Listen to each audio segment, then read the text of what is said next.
우리 다 함께 오늘 말씀 호세아서 12장 말씀 가지고 우리 함께 나누려고 합니다. 우선 우리 1절 위로 올라가서요 12장 1절 우리 한번 먼저 읽어보겠습니다. 12장 1절 다 같이 함께 읽겠습니다. 시작. 에브라임은 바람을 먹으며 동풍을 따라가서 종일토록 거짓과 포악을 더하여 아수르와 계약을 맺고 기름을 애굽에 보내도다. 아멘. 우선 이 호세아 12장 말씀, 호세아서 본문을 이해하기 위해서는 이것의 배경을 좀 어느 정도 알아야 됩니다. 호세아는 말 그대로 이제 사람 이름이고요, 선지서에 해당됩니다. 이사야, 예레미야, 에스겔 등 대선지서로 분류되는 선지서에 비해서 분량이 많지는 않아서 소선지서라고 그런 것들의 묶음 중에 하나로 분류가 됩니다. 호세아 선지자는 북이스라엘 왕국을 대상으로 하나님 말씀을 예언하는 사역을 감당했습니다. 호세아 선지자가 활동하던 당시의 북이스라엘의 왕은 여로보암 2세였습니다. 여로보암이 북이스라엘에 두 번 등장하게 됐는데, 첫 번째 등장했던 여로보암은 북이스라엘을 솔로몬의 신하였다가 북이스라엘을 직접 만들었던, 분리시켰던 그 사람이 1세고요. 두 번째 등장하게 되는 여로보암 2세가 바로 이 호세아 선지자가 활동하던 시기입니다. 참고가 되실 만한 부분이 있다면 요나 선지자 아시죠? 여러분이 잘 아시는 요나 선지자가 활동하던 시기도 여로보암 2세였습니다. 그래서 여러분들이 좀 어느 정도 배경이 있으신 분들 아시겠지만, 여로보암 2세가 다스리던 당시의 북이스라엘은 제2의 전성기를 구가하고 있었습니다. 열왕기하 14장에 보면 다 자세히 나와 있습니다. 그래서 그들의 땅이, 영토가 많이 커졌더라라는 기록이 있고요, 또 경제적으로도 잘 살았다라고 합니다. 그러나 우리는 역사를 통해서, 열왕기서를 통해서 우리가 알 수 있습니다. 이미 그 정보를 다 알고 있어요. 우리가 그 이후에 일어난 일들을 결과로 잘 알 수 있습니다. 그것은 매우 일시적인 현상이었다라는 것이죠. 북이스라엘이 일시적이나마 잘 살 수 있었던 것은 분명히 여로보암 2세가 잘해서도 있었을 겁니다. 그의 실력이 좋았기 때문에도 있었을 겁니다. 그러나 그것보다는 당시의 국제 정세가 그렇게 흘러가고 있었기 때문입니다. 이스라엘이 가장 적국이라고 할까요? 가장 싸웠던, 심하게 대립했던 나라가 아람이라고 하는 나라가 있습니다. 여러분 잘 아시겠지만 시리아죠. 지금의 시리아. 아람을 이길 수 있었던 이유는 당시 동쪽에서부터, 그보다 더 동쪽에 있었던 한창 세력을 확장해오고 있던 아수르가 있어서였습니다. 아수르가 워낙 셌기 때문에 아람이 그 공격을 받아서 1차적으로 이스라엘보다 먼저 공격을 받았기 때문에 일시적으로 아람이 약해졌습니다. 즉 북이스라엘이 잠시 동안이라도 그렇게 제2의 전성기를 구가할 수 있었던 이유는 하나님께서 그 정세를 주관하고 계셨기 때문이었습니다. 그 잠시 동안의 기간을 이스라엘은 반드시 잘 활용해야만 했습니다. 혹시나 했던, 그래서 그걸 잘 할까 이렇게 지켜볼 수 있었던 우리가 같은 성경의 독자들은 역시나 이스라엘이 하나님을 잊어버린 것을 성경 말씀을 통해서 확인할 수 있습니다. 아니, 잊어버렸다는 표현보다는 배신했다라고 해야 될까요? 혹은 바람이 났다, 불륜을 저질렀다, 이렇게 표현해야 맞을 것 같습니다. 출애굽 이후로 하나님과 이스라엘은 속칭 언약을 맺은 상태였기 때문에 제가 이런 표현을 해드린 겁니다. 이 언약은 소위 결혼 언약이라고 부를 수 있습니다. 신랑이 되시는 하나님, 그리고 신랑에 의해서 구속받은 신부인 이스라엘, 하나님과 이스라엘이 결혼 언약을 맺었던 결혼식 장소가 시내산이죠. 출애굽기에 나온 시내산. 그 시내산에서 맺은 언약을 시내산 언약이라고 합니다. 그 증인으로서 모세가 섰었죠. 이렇게 결혼 언약을 맺은 이후에 일어난 일들을 잠깐만 되돌아보면 우리가 지금 이 상황을 이해할 수 있습니다. 하나님은 이스라엘에게 항상 늘 신실하게 대하셨습니다. 은혜와 자비로 애굽으로부터 출애굽시키셔서 구속하셨죠. 그것도 모자라서 그 이후로 늘 사랑으로 그들을 대하셨습니다. 그러나 신부 측, 그러니까 이스라엘은 그러지 못하였습니다. 지속적으로 하나님을 배반했습니다. 바람을 피웠습니다. 간통을 저질렀습니다. 제가 아이들이 있다라는 걸 제가 좀 깜빡하긴 했는데 이런 노골적인 표현을 좀 써도 부모님들께서 잘 순화해서 좀 가르쳐 주길 바랍니다. 자고 있으면 다행이고요. 네. 네. 불륜을 저질렀습니다. 이렇게 노골적으로 하나님과 이스라엘 사이를 바람난 부부 관계로 표현하는 선지서가 바로 호세아서입니다. 그래서 호세아서 하면 우리가 매우 잘 아는 이야기, 바람난 아내 고멜의 이야기가 우리가 잘 알죠. 그 이야기를 호세아서 앞부분에 나옵니다. 호세아 선지자와 결혼하기 전부터 이미 그런 끼가 있었던 여성이었습니다. 고멜이라고 한 사람은 결혼하고 나서도 그 본능을 버리지 못하고 다른 남자들을 만나고 다녔습니다. 그것은 신랑 하나님을 향한 신부 이스라엘의 태도와 딱 맞아 떨어지는 것이었습니다. 그래서 하나님과 시내산 언약을 맺은 이스라엘은 그 이후로 지속적으로 이방인들과 접촉하였던 것이죠. 단순히 이게 교류를 했다는 말이 아니라 그들의 신들, 그러니까 이방 종교까지도 무분별하게 받아들였다라고 하는 것까지 이야기하는 겁니다. 그래서 계속해서 우리가 새벽 시간에 지난주 같은 경우 집중적으로 열왕기서 새벽 기도 계속 나오신 분들 보셨을 겁니다. 열왕기서에서 그렇게 하나님이 싫어하시는 행위들, 그러니까 바알과 같은 우상 숭배의 문제가 지속적으로 발생했던 겁니다. 이것은 처음 결혼하면서 했던 약속과는 달랐던 거죠. 분명 처음 혼인 언약을 맺을 때에는 더 이상 다른 남자를 찾지 말자. 그러니까 이걸 십계명의 언어로 말하자면 나 외에 다른 신을 섬기지 말라. 우상 숭배 금지하는 것이죠. 이렇게 했습니다. 근데 이제 옛날에는 뭐 그렇게 다른 남자 만나고 다녔다 하더라도 결혼하고 나서는 그러면 안 되잖아요. 더 이상 그러지 않기로 했는데, 그러니까 옛날에 만나던 애굽 오빠, 안 찾기로 했는데, 그러나 이스라엘은 애굽 오빠 말고도 또 다른 오빠들이 눈에 보이기 시작하는 거예요. 이 남자 아니어도 새로운 대안으로서 만날 다른 남자가 얼마든지 있었던 겁니다. 대표적인 대상이 지금 방금 우리가 읽은 1절에서 말해주고 있죠. 누굽니까?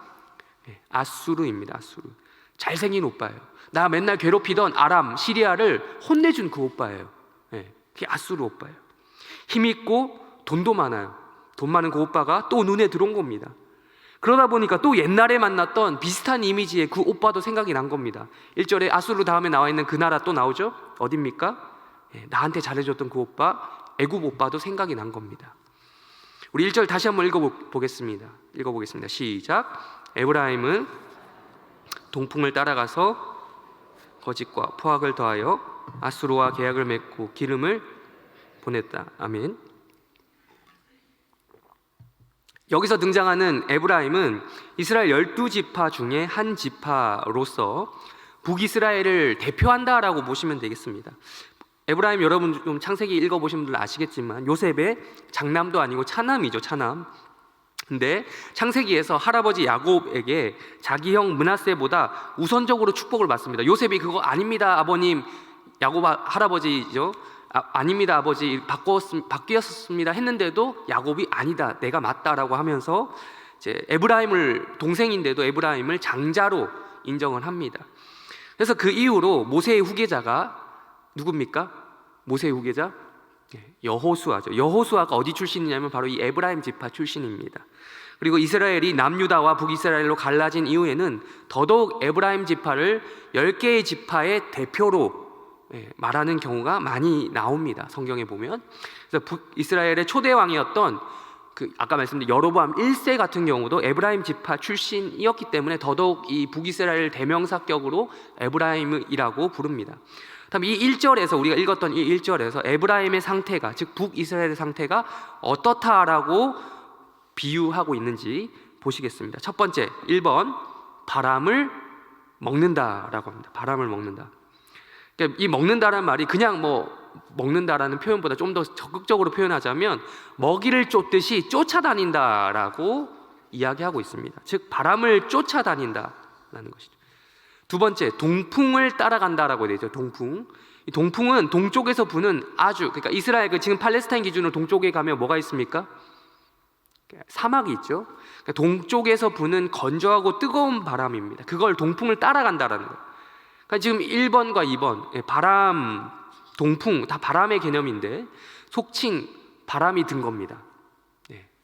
바람이 난 겁니다. 제가 지금 말장난식으로 한 것처럼 보이시겠지만 신기하게도 지금 여기서 표현하는 바람의 이미지와 두 가지와 한국말, 우리나라 말 바람이 났다라는 말과 상통하는 부분이 있는 거예요.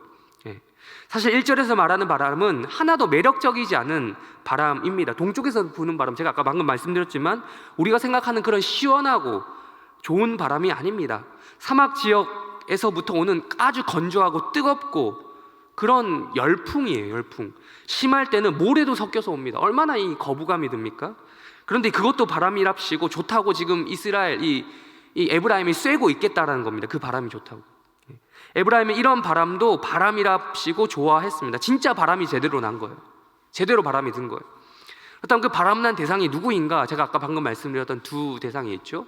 아수르와 애굽이었습니다. 아수르는 이스라엘 동쪽에 있었죠. 그래서 동풍이라고 지금 표현한 거예요. 네, 동쪽. 뜨겁고 건조한 동풍 아수르입니다. 근데 바람이 났는데 이거 완전 하나도 아니고 한 대상도 아니고 여러 문어발식으로 바람이 난 겁니다. 양다리도 아니고 세 다리, 네 다리를 친 겁니다. 분명 에브라임은 하나님과 결혼 언약을 맺었는데 새로 만난 아수르 오빠에다가 새로 만난 오빠보다 보니까 다시 생각난 옛날 애굽 오빠까지. 예. 심지어 이걸 보니까 1절을 우리가 보니까 몰래 만나는 것도 아닙니다. 1절 하반절에 뭐라고 적혀져 있습니까? 아수르와 뭘 맺었다라고 합니까? 계약이요. 그러니까 비밀리에 만나는 것도 아니에요. 대놓고 만나는 거죠. 애굽의 기름까지, 기름이 여기 말한 기름은 그 이스라엘 지역의 특산물이라고 했으면 올리브유입니다. 그걸 보내준다는 거예요. 조공을 돈을 얻는 게 아니라 바치면서까지 만난다는 거예요. 그러니까 하나님과 이스라엘 사이에 맺었을 때 사용되었던 이 언약이라고 하는 단어를 지금 공식적인 혼인이라든지 이런 국가 간에 맺는 이 계약이라고 하는 단어를 누구와 맺었다라는 겁니까? 아수르 혹은 애굽과 맺었다라는 것이죠. 물론 정치적으로 경제적으로 소통하기 위해서 그렇게 한 것일 수도 있겠습니다. 그러나 하나님은요, 이 문제를 단순히 그렇게만 보지 않으셨고 영적인 문제로 보셨습니다. 이스라엘이 단순히 문화 교류 차원에서 국제 협력 관계 차원에서 무역 경제 협력 차원에서 계약을 맺은 것이 아니다라고 보신 겁니다. 이것은 영적인 문제, 즉 남녀 간 결혼의 영적인 문제, 남녀 간의 그 결혼 문제, 즉 근간이 되는 사랑의 문제로 보신 겁니다. 우리 2절 이어서 읽어보겠습니다.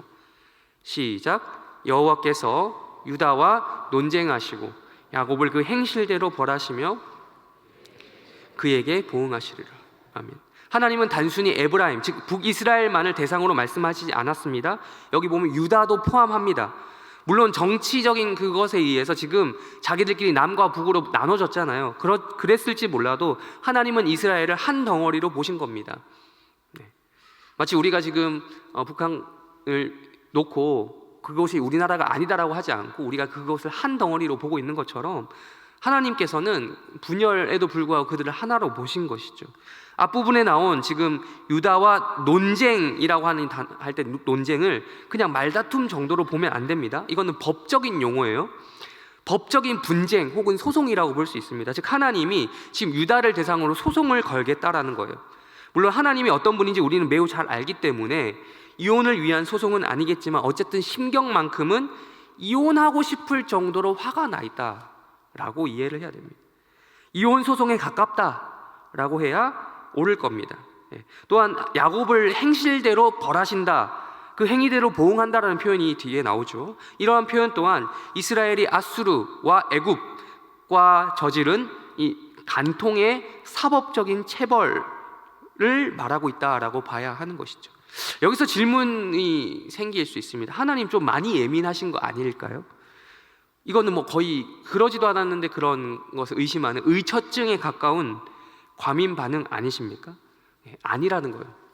하나님은 정확히 이 상황을 파악하고 계셨습니다. 하나님은 이스라엘이 경제 교류, 문화 교류, 정치 교류를 한답시고 아수르와 애굽과 그렇게 계약을 맺게 되면 반드시 나중에는 그들을 의존하게 될 것이다. 그들을 의지하게 될 것이다.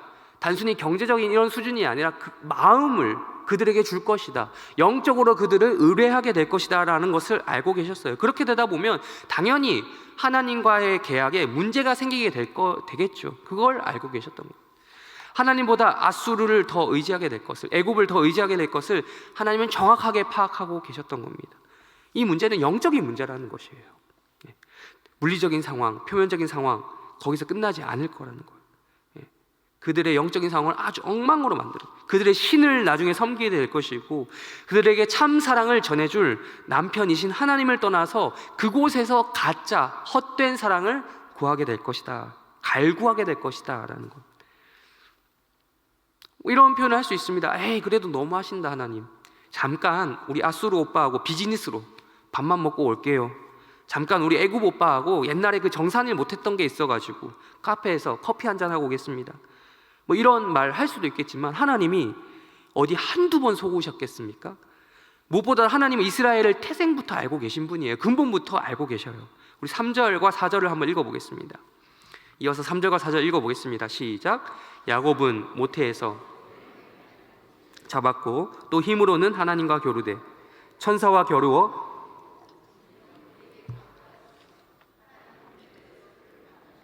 거기에서 우리에게 말씀하셨는.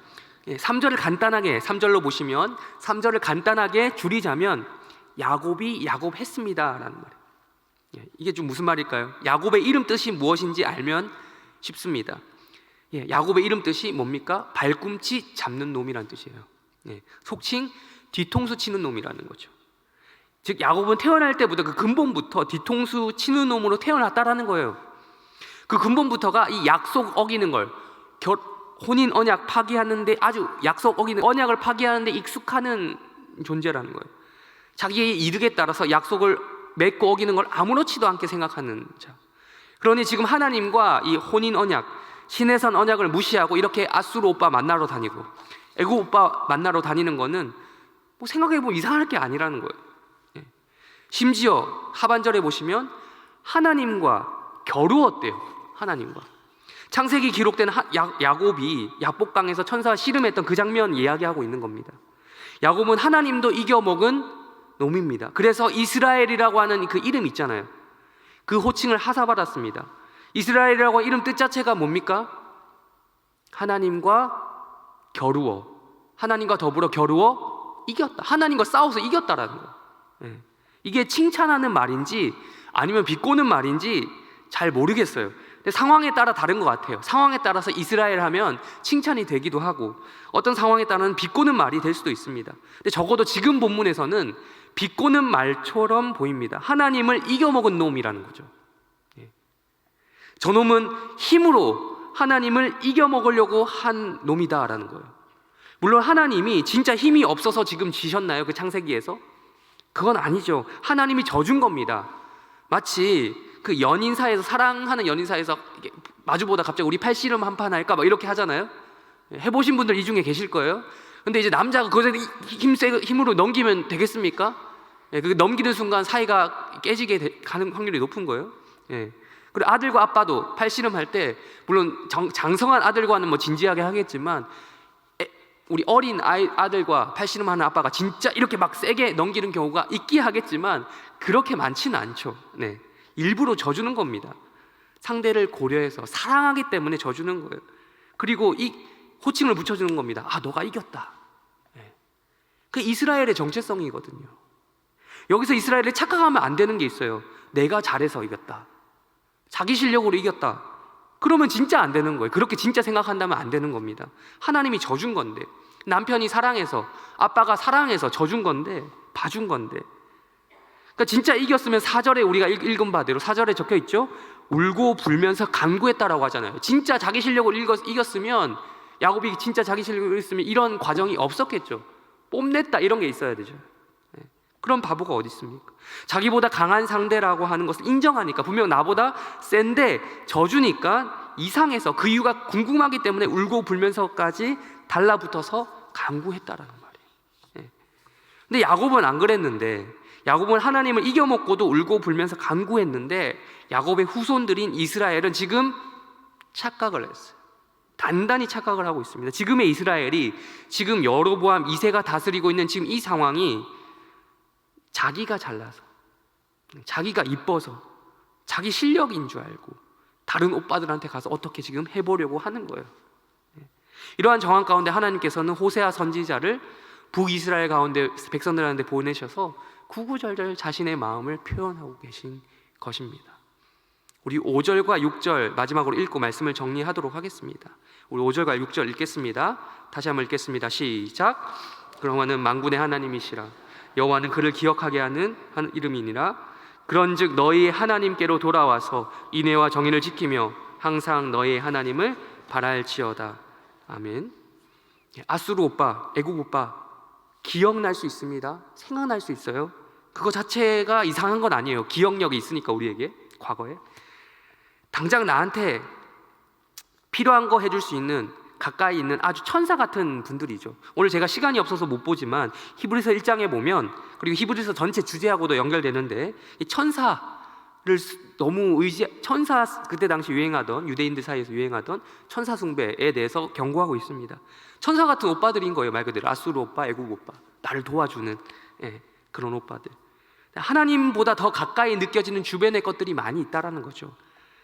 그러나 우리는 일주일을 시작한 이 월요일 새벽부터 기억해야 될 분이 있습니다. 아수르 오빠 아니고 애굽 오빠 아니고 누구요?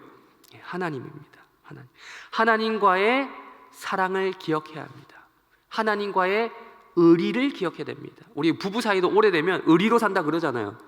하나님과의 의리, 사랑하지 내가 지금 하나님과 당장 뜨겁지 않더라도 이 의리라도 기억해야 한다는 거예요. 바람이 들어온다고 해서, 바람이 분다고 해서 그 바람 따라, 바람이 부는 건 어쩔 수 없어요. 바람이 따라 흔들리고 그 바람 따라가면 되겠습니까? 안 되는 것입니다. 4절 하반절 우리가 앞에서 읽었던 것처럼 우리가 여전히 찾아야 할 곳은 어디냐? 벳엘입니다. 베델을 번역하면 뭡니까?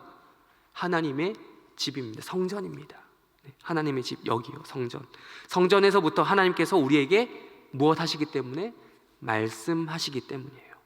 마침 오늘 새벽에 밖에 비가 오고 막 바람이 붑니다.